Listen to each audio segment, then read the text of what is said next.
what Sam Howell has done to earn the confidence of at least some members of the Washington Commanders beat. That and more on today's episode of Locked On Commanders. Your daily podcast on the Washington Commanders. Part of the Locked On Podcast Network. Your team every day.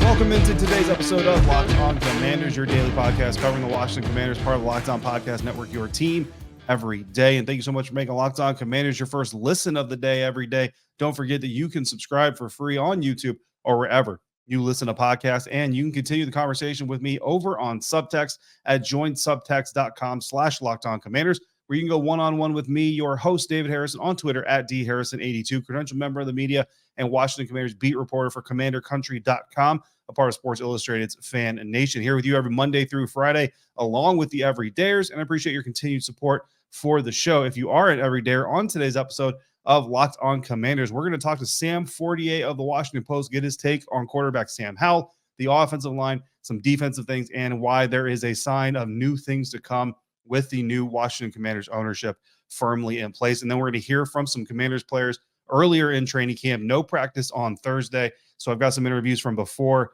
Thursday, some earlier from this week in training camp that I will share with you as well. All that's coming up next, but let's hear first from Sam Fortier of the Washington Post. All right, guys, joined today on the Locked On Commanders podcast by Sam Fortier, Commanders beat reporter for the Washington Post, on Twitter at Sam4TR.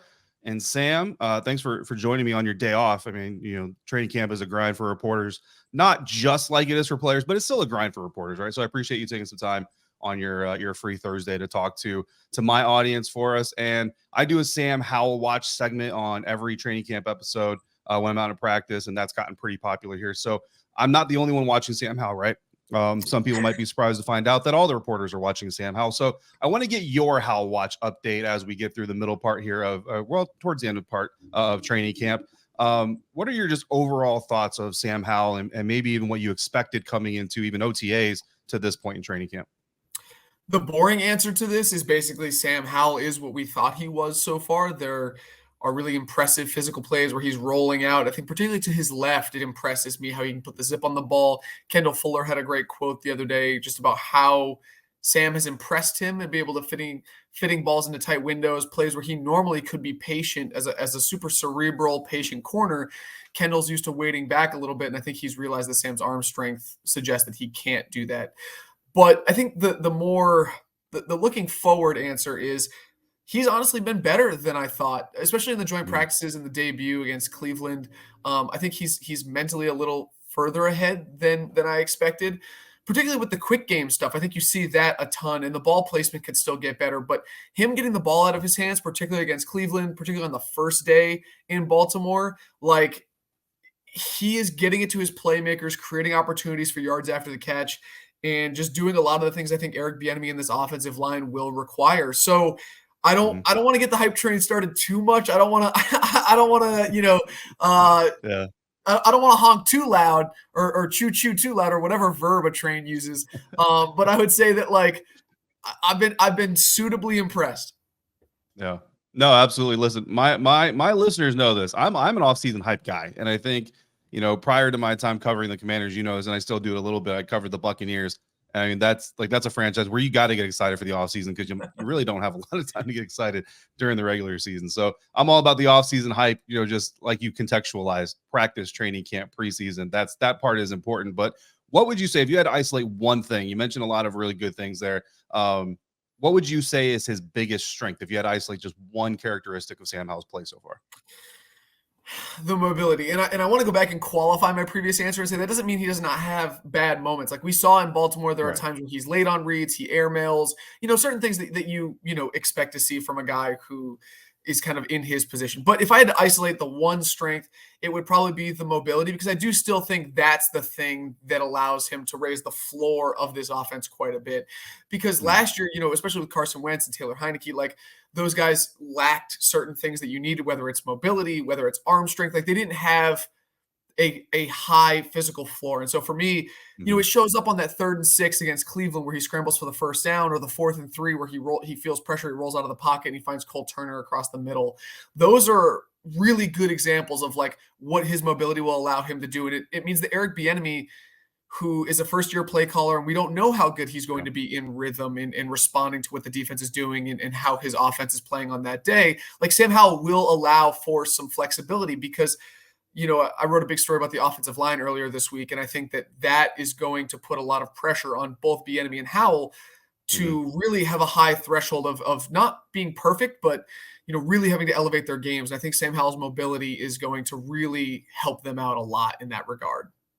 Yeah, absolutely. I think that's really interesting what you just kind of said. Like, I don't think that a lot of people are realizing how much Sam Howell's ability to improvise and extend plays can actually help Eric Bieniemy a little bit. Like you said, as a first year play caller, whether you believe Andy Reid and said sometimes it was him, sometimes whatever the case was, this is EB's first year, total control of the play calling. And yeah, I think that elusiveness and that ability to extend plays does. If EB doesn't dial up the perfect play, maybe Sam can make something happen with that elusiveness. I think that's really a really good point by you. Now, let's flip that to the other side of the coin, obviously. Where do you want to see him, or where do you think he needs to improve the most, whether it's by the end of camp or just in general as a quarterback? Wow, David, you teed me up perfectly because I was going to say, I think that the mobility, while it raises the floor, I do still think it poses a really great amount of risk. And I don't know if you know, David, but apparently Sam Howell was going to be the number one pick at some point, or he had the buzz that he could have been the number one pick. I don't know if anyone's mentioned that to you. Every time you play Madden, they mention Sam Howell was going to be a number one overall pick at one point. I mean, so here's the thing about the mobility. Here's the thing about his propensity to want to extend and make plays. The dude took a lot of sacks in college, like a lot of sacks. Him and Malik Willis in that draft class both had big red alarm bells for how often they would take sacks. And I know some people might knee-jerk reaction to this, but like sacks, the data suggests, are a quarterback stat to a great extent. Like quarterbacks really determine how often they're sacked. That's obviously not true 100% of the time, but over a large enough sample size, that is true. So people say that Justin Fields is a sack problem, right? Well, if you go back and look at it, Sam had a worse problem in college, and if you go back and look at his best year at North Carolina, his sack rate of 8.1% in 2019 when he was a freshman would have been the fifth highest in the NFL last year. So as great as his mobility is, like there is a major risk because sacks kill drives, as everybody knows. The thing that actually impressed me most about the Cleveland preseason opener was the play where they were backed up on first down. He feels the pressure coming inside. It's basically the same rush that Wiley has the hold on, but he gets out of the pocket and he throws it away. And that's not something I think you would have seen Sam Howell do at North Carolina a ton. So that's the sort of play where it gives me hope, like, hey, he's going to be able to tamp down whatever impulse he has to make that play, and he's going to be smart, and he's going to have a little bit of veteran savvy to him. Yeah, absolutely. No, great point. And it's been pointed out. I mean, I know Zach Selby, the Commander's own team reporter, even pointed it out on social media that the sack, not the safety hold penalty, which wasn't sack, but the actual sack against Cleveland Browns was more on Sam Howell than it was the offensive line. And I've had some listeners and viewers, and I think some people kind of are split on this conversation. But if Sam can get the ball out quicker, then that Andrew Wiley hold in the end zone doesn't happen, and maybe that's not a safety. I still venture to say that's kind of that's a collective penalty in that play than anything else. Now, I got asked on the Commanders podcast Wednesday night about whether or not the media believes the quarterback competition between Sam Howell and Jacoby Brissett is real. I gave my answer, so I want to know your answer now. If it's not real, why is Coach Rivera hesitant to name Sam Howell starter for Week 1 in your speculation? I think that it's not a real competition in the sense that it's Sam Howell's job to lose, and I think he would have to really fumble the bag for Ron Rivera to go in a different direction. Really fumble it. Be clearly the worst quarterback, because there's a lot of things that I think you can say here, but Jacoby's a pretty well-defined veteran with a high floor and a modest ceiling. Sam just has so much higher upside. He's younger. He's got the more mobility. And if you're Ron Rivera, it's much easier to sell the new regime that you're building something sustainable if you have a young quarterback at the head of it instead of a journeyman veteran. But I think he's probably saying that because either he doesn't want to commit in the media, or they haven't officially named it with Eric Bieniemy and Tavita Pritchard, but the quarterback's coach. Communication is really the only thing that I can think, because everyone knows. The players talk about Sam like they know he's QB1. So Ron Rivera has miscommunicated things before, notably quarterback last season, his Eric Bieniemy comments earlier this camp. That is, I think that, or I haven't communicated to EB and Tavita yet that's the way we're going to go. We're going to say that publicly is like the only reason for this, because it's never been a real competition. It's never been a 50-50 competition from jump, and everyone knows it. Yeah. Today's episode of Locked On Commanders brought to you by Nutrafol. You don't have to choose between better hair growth and your health. Nutrafol provides a whole body health approach for men that promotes healthier hair, no drugs, no compromises, just better hair. Did you know that 80% of men will experience hair thinning in their lifetime? It's normal, but it doesn't have to be your fate. You can get ahead of thinning with Nutrafol. Nutrafol is the #1 dermatologist recommended hair growth supplement, clinically shown to improve your hair growth, visible thickness, and visible scalp coverage. Nutrafol's hair growth supplements use physician-formulated, natural, science-backed ingredients. Their drug-free, patented technology provides consistent, reliable results without compromising your sexual health. Go to Nutrafol.com/men to take their hair health wellness quiz. Identify causes of your thinning hair, and Nutrafol will give you a personalized plan for better hair health through whole body wellness. And it works. In a clinical study, 84% of men showed improvement in their hair after 6 months taking Nutrafol men's hair growth supplements. Take the first step to visibly thicker, healthier hair. For a limited time, Nutrafol is offering our listeners $10 off your first month subscription and free shipping when you go to Nutrafol.com/men and enter the promo code LOCKEDONNFL. Find out why over 4,000 healthcare professionals recommend Nutrafol for healthier hair. Nutrafol.com/men, spelled Nutrafol.com/men. Enter promo code LOCKEDONNFL. That's Nutrafol.com/men, promo code LOCKEDONNFL.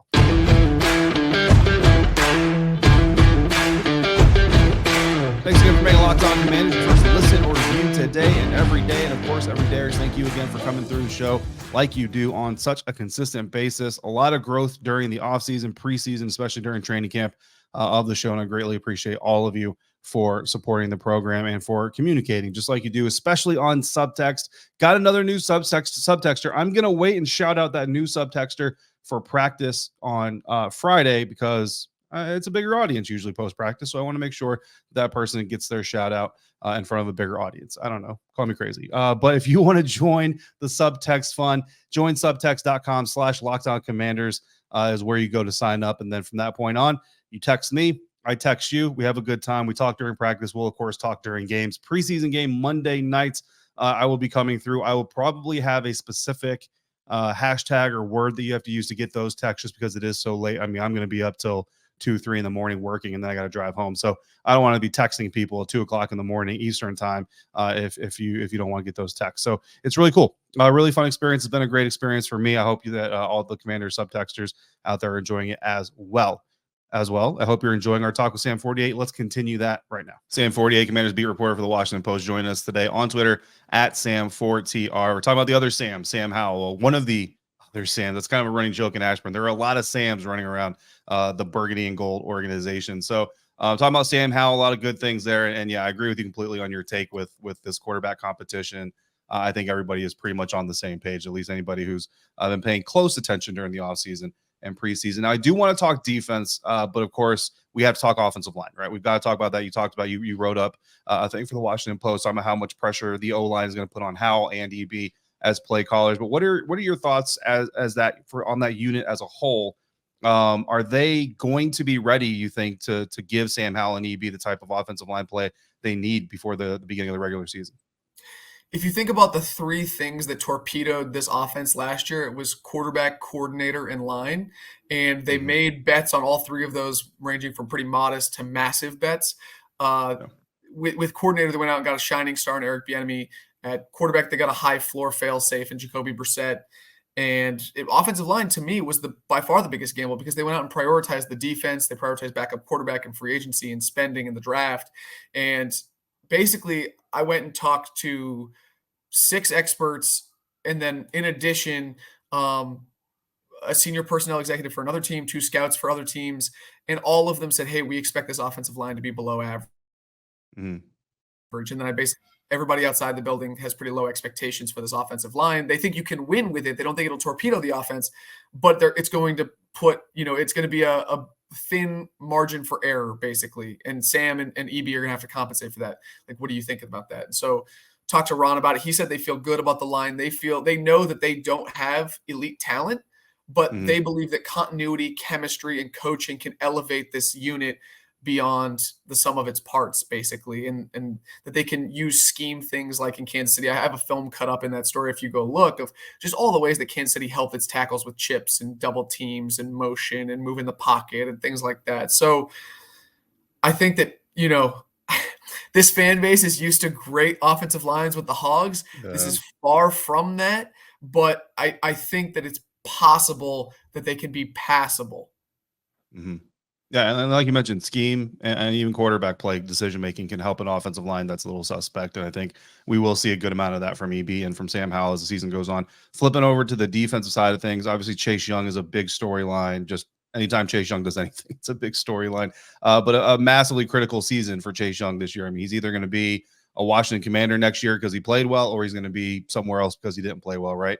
Before the Stinger, did you have any concerns about him from what you saw in camp? And now after the Stinger, if he doesn't play against Baltimore, do your concerns, if any, grow at all? I mean, you're always going to have concerns for a guy that hasn't produced in almost 2 years, basically. And I would go back to even pre-injury in 2021. But he looked physically better, and then for him to come out, have the almost sack, and then get the Stinger, and then hold himself out, or that's the way that Ron Rivera has portrayed it, calling it a self-reported Stinger. For 2 days, you do have to wonder, hey, like, what's going on there? A guy that is still vocal on the sidelines. He still seems to enjoy, the whole, the spectacle of him, him running out with Odell Beckham Jr. before practice on Wednesday. Like, you do have to worry, like, is this guy going to produce? Not because he's enjoying the benefits of his stardom at all. I'm not insinuating that, but I'm just saying, like, it's clear that this guy knows that he can ball, has the talent. He looks physically the part, but can he produce? Can he remain patient, stay in the scheme? Everything's not drawn up for him like it was in college. And can he be patient in the same way that Montez Sweat has talked about? Chase has said the right things, but will he enact them on the field? We've only seen 4 snaps from him this preseason, and I'm not optimistic we're going to see many more. Yeah, I'm not sure. I told Adam Epstein on his radio show on Wednesday afternoon. I was like, I don't know. I don't think we're going to see. I'm to the point. I don't think Chase is going to play against Baltimore. I don't know if he plays against Cincinnati either. And that's, obviously that's going to become a bigger storyline the closer we get to the regular season. There are 3 specific newcomers to the defense. I mean, a good amount of guys, but the 3 specific ones that a lot of fans are kind of worried or just interested in are Cody Barton, the linebacker, and then the 2 rookie DBs, Emmanuel Forbes and Quan Martin. What are your expectations for those 3 newcomers this year? I'm going to start with Cody and Quan because I have a little bit more to say about Emmanuel. So with Cody, I actually think that he has really impressed me, like in a stability way. He hasn't popped. He hasn't made a ton of like splash plays, but at his size, he's just very fluid. And I think that he's sort of like a bigger mold of Cole Holcomb, who I think was always trying to add weight to move, not only from like he was a safety when he was in high school or younger, I believe. So he moved from safety to outside linebacker. He added weight. Then he had to add more weight to move to middle linebacker. So he always looked like he was a touch slow, and maybe it was like, an instincts thing. But Cody Barton looks like a true Mike. And I think particularly in the Cinco package, their 5-down defensive front, he can still cover guys. And it seems like he really is the pivot point for me between the defensive backfield they invested a lot in and the star-studded front. And can he get all of those guys on the same page? I think he stood out. Quan Martin had the rough game against Cleveland. He liked all those tweets that were basically like mean tweets. And I asked him about that. And he just said, hey, I'm trying to motivate myself to prove everybody I was worthy of being a second-round pick, and I'm going to ball out while I'm here. So I have no concerns about that. Like, that's a young guy getting bumps. What are you going to do? Emmanuel Forbes, I said I was going to say more about Emmanuel Forbes than I rambled about Cody Barton for a while. But, I mean, look, man, Emmanuel Forbes, he had an up and down day on that second day of joint practices in Baltimore, but that was really one of the first times I've seen him struggle. And, he had basically a near DPI in the back right corner of the end zone. That would have been a touchdown to, I believe it was Odell Beckham, or maybe it was Nelson Aguilar. Had Lamar thrown the ball, not underthrown it, if he had thrown it well, it would have been a touchdown. But I think he's really balled out throughout camp, mostly in coverage. But then in Cleveland, you see the 3rd down tackle with Cam Curl at the goal line, which answers a lot of questions about like physicality and tackling ability. But what are reasonable expectations for Emmanuel Forbes? I actually had that same question myself. So I went back and I talked to him and talked to Ron and talked to a bunch of people and then consulted some historical data. Like, really, what are we talking about here? For a first-round corner, top half of the first round, what are reasonable expectations for a rookie year? And if you go back through guys that are historical comps, like an average expectation would be 2 interceptions, 13 to 15 PBUs, and then, a modest amount of tackles and no forced fumbles. But like in terms of statistical production, that's what we're talking about. And I know that statistical production is a sensitive thing. Like Sauce Gardner last year, he was so good that like guys didn't throw his way, so we only ended up with 2 interceptions. But like for me, Desmond Trufant in Atlanta in 2013, Eric Stokes Jr. in Green Bay in 2021. I think those are comparable pieces. I mean, I know Emmanuel Forbes has high expectations for himself. He said he wants to be Defensive Rookie of the Year. Benjamin St. Juste gassed him up even further and was like, he can be the best rookie corner in this draft, which is would be saying a lot with Devin Witherspoon going 5th overall to Seattle, things like that. But I mean, I think he's a guy who has shown that we shouldn't put ceilings on expectations for him. And I think he'll be able to affect the passing game, not only just in the takeaways, which obviously they harped on a lot, but I think he'll be able to affect the passing game in sort of forcing offenses to look in other directions. Although I'll never discount the impact of the myopic hype machine of training camp. Maybe I've watched a little bit too much of him, just against his own receivers. Yeah. I mean, the thing that I'll point out when I talked about his struggles against the Ravens practice a little bit, that the competition level never fell. You know what I mean? You never saw a guy that was just like, I'm defeated and I just want to get this practice over with. And then even walking off the field, I actually saw him stop and talk to a few media members. And I mean, you've seen it, I've seen it. We've seen veteran players have a rough practice or game and just try to avoid talking to the media because they don't want to talk about the rough practice or the game. But he went up and he was his normal self. So I think that, shows a little bit of competitive maturity maybe in Emmanuel that doesn't concern me as much with the struggles that he did have against Baltimore. And then finally off the field, but certainly important, the Commanders announced 2 new business partnerships this week, Verizon and Anheuser-Busch. What is the significance of these 2 new deals in your eyes? It's a new day. It's a new era, man. People want to be associated with the Washington Commanders again. And I think that's not just the fan base, but that's going to be businesses as well. And it is hard to overstate the level of ineptitude or decay or radioactivity that an NFL team not having an official beer sponsor signifies. But in March 2022, when Anheuser-Busch is like, yeah, we're good, basically, like that's a massive deal just because of how big beer and the NFL is in this country. And so bringing those 2 back, bringing Anheuser-Busch back, adding Verizon, I think you're going to see a lot more deals like it. I think that this is going to be the hallmark of Josh Harris's regime trying to turn this organization around. And it's really just 2 minor data points in what they hope is turning this franchise, which once was so great, back into a rocket ship in one of the biggest markets in the U.S. and on an East Coast market that has access to a lot of wealth. I think the NFL owners, fans, everybody should prepare for a lot more of this. Yeah, absolutely. I think that's the significance of it. Josh Harris said a lot of good things and a lot of people liked what he had to say, but this, I mean, we're not even a full month into the change of ownership. And, so this is a pretty good sign for the future. I think Sam Fortier, Commanders beat reporter for the Washington Post, joining us today on Locked On Commanders. Sam, I appreciate your time. Make sure you guys are following him if you're not already at Sam Fortier on Twitter. Make sure you're checking out everything going on at the Washington Post. Make sure you're also following Nikki Javala. They do a lot of work together and separately. 2 people killing it over at the Washington Post and actually went to Cleveland versus most of the heathens on the beat that did not go to Cleveland. So I think you guys deserve a shout out for doing that work. Sam, appreciate you. Look forward to seeing you on Friday and then having you on the show again soon. Of course, Harrison. It's always a joy to chop it up with you, man.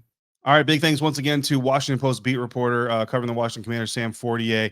I hope you guys enjoyed that conversation. Coming up next, we got 3 more conversations we're going to use for today's episode. Running back Chris Rodriguez, tight end Cole Turner, and cornerback Tariq Castro-Fields. All 3 of those guys had very good performances preseason week 2 against the Cleveland Browns, the first preseason game for the Washington Commanders. So I talked to all 3 of those guys during practice this recent week. And so I wanted you to hear that before we get to Baltimore Monday night. That's coming up next on today's episode of Locked On Commanders.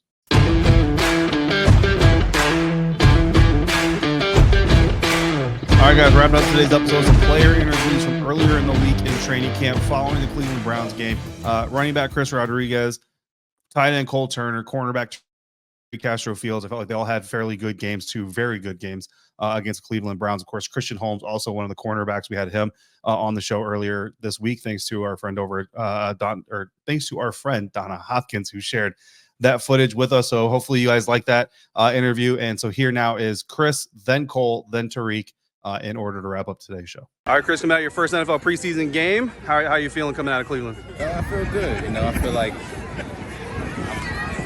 where I stand is pretty decent, but I feel like it's always work that needs to be done. And we got a couple more practices, a couple more preseason games, and hopefully I can showcase that I can correct the mistakes that I did show in the game. Absolutely. How do you feel about your roster standing right now? If cut day was tomorrow, how confident are you that you're on this team? You never know. A lot of competition. It is. I'm confident, but at the same time, again, like you never know. But, it is what it is, and keep striving and keep working. Absolutely. We talked after minicamp, right? And I told you, after watching your film, after seeing you in minicamp OTAs, real excited to see you actually be able to put some physicality on a defender. Didn't take you very long, man. 2 carries, 20 yards on your first 2 carries, then 4 carries for, I think, would you have 30-plus yards? A pretty good debut for yourself. How did you feel in that first carry, just getting that NFL carry? I mean, was it different? Was there a little bit of jitters to shake off with that carry? So I'm not going to lie. I was so nervous. Yeah. I was shaking. I didn't know what to do. Even though I knew the call, I was like, I don't want to run the wrong play. But I got out there, I ran. Once I got the first 2 plays out of the way, fine.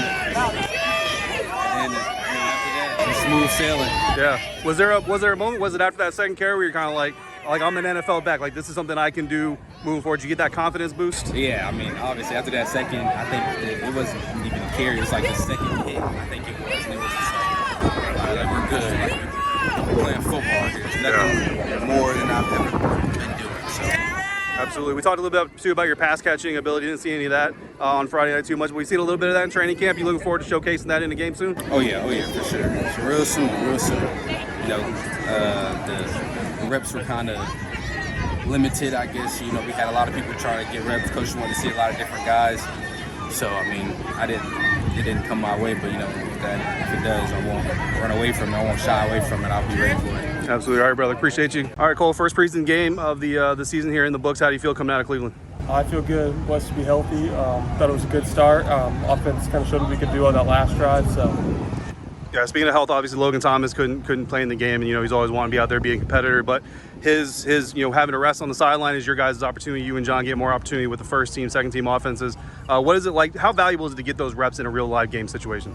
I mean, you can't replicate a game like you just said. So those come a dime a dozen. So you just try to make the most out of every single play. Every single play is the most important play. So just doing our best to go out there and show what we can do too. Absolutely. And then 4 targets, 4 catches, so a pretty good game for you. And then I noticed some good blocks as well. I actually described one in depth on my show Saturday after the game. How do you feel your blocking game is coming along in this second season? I feel like I'm showing that I can do that too. And, I feel like coming out of school, that was a big question mark for me. So just kind of showing that I'm a well-traversed player and I can do a little bit of everything. And then along with that, though, second year as receiving tight end as well. How do you feel like you're developing there? I feel like I'm developing a lot. This offense really kind of fits my skill set well, lets me do what I do. So, I'm blessed. Yeah, I know you said before, like the tight end room, you guys are real tight, real close, real good group of friends. When you see John have a drop like he had, obviously he's more talented to make that kind of a play, more than talented enough to make that kind of play. What's the conversation between brothers like that in the tight end room after that happens? Man, I mean, you just tell them, you got the next one, because those kind of things happen to everyone, and that's part of the game, and we know that's going to happen, and it's about the next play, not exactly that play, but it's about how resilient you are and how you can do the next play. I thought John did that. He's an amazing blocker, and he does what he does really well. He showed that all game. Absolutely. Joint practice is coming up with Baltimore. Are you excited for your first NFL joint practice? Yeah, absolutely. Like you said, the first one, I'm looking forward to it. I've heard nothing but good things, so excited to get out there and match up with another team. Yeah, what are some of the veterans kind of telling you guys about these joint practices and how they go? They said the juices get flowing, just to always keep your head and kind of just take it like another day. Awesome, brother. Appreciate you. All right, Tariq, obviously a successful business trip to Cleveland this last weekend, right? How do you feel after that first preseason game? It feels good to actually hit somebody else in a different color, so it was fun. Speaking of hitting people, you and Christian Holmes were making some plays out there, hitting some guys from behind. getting some PBUs. How is that? How is that part of your game that you're developing? I mean, it's super fun just to challenge yourself against someone you're not familiar with. Obviously, it's like limited film, so it's really just playing the instincts and just remembering what they were doing. So. Now, is that effort to, you see a pass coming, obviously you're probably in trail technique, right? You got a guy who's in front of you, but between you and the ball. Is that something you guys train on in practice to go ahead, hit through the receiver to try to jar that ball loose? I think it's just the play ain't over until like they blow the whistle. So no matter if he catches it, just fight to the ground and get the ball off. So. There were some penalties, unfortunately, on one of your teammates, Quan Martin. Obviously got a couple of penalties. Is there something that the officials tell you on the field or that they told him on the field, kind of help you understand where they were coming from with those flags? I'm not too sure, honestly. We know it's preseason, so they're going to be calling things a little bit tighter. So I think he was in good position. And then getting some second-team run during camp, but also during the game as well. How do you feel like you're taking a step here in the second season towards making the active roster? Just getting more and more comfortable. So that's the goal for sure. Absolutely. Baltimore joint practices coming up. Have you ever done any joint practices back in college? No, we haven't done one in college, but last year, the team I was at, we did one. So. Okay. How was that experience, and how do you look forward to Baltimore? It's definitely fun. Okay. Let him calm down a second. All right, so obviously we talked about pass, right? Your brother, Jahan Dotson, obviously made a really good play with the first team offense there. How do you feel being so tight with him and coming from college with him, seeing him make plays like that for your team? It's nothing that I ain't used to. He makes plays like that all the time, and especially since I went to the same school as him, I've seen some crazy things. All right, bro. Appreciate your time.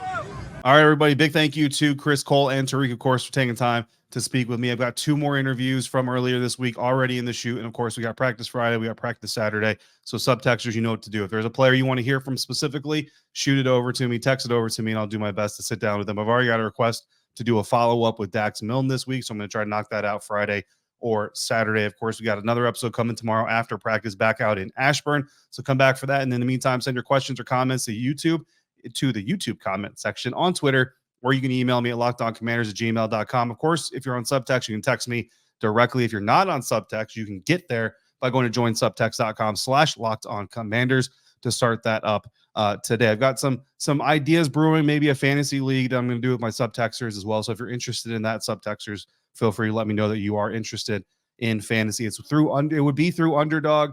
And it would be a $3 buy-in. That $3 would not come to me. That $3 would go in the pot for the winner or the winners, depending on how we split that whole thing up. So sounds like a possible fun idea. If you're interested, go ahead and text me and let me know if you would be interested. Of course, if you'd be interested and you are not a subtexter, again, join subtext.com/lockedoncommanders to get that going today. Thank you so much for making me a part of your day, part of your football routine. Until we speak again, please be safe, be kind, and I'll see you next time for another episode of Locked On Commanders, part of the Locked On Podcast Network, your team every day.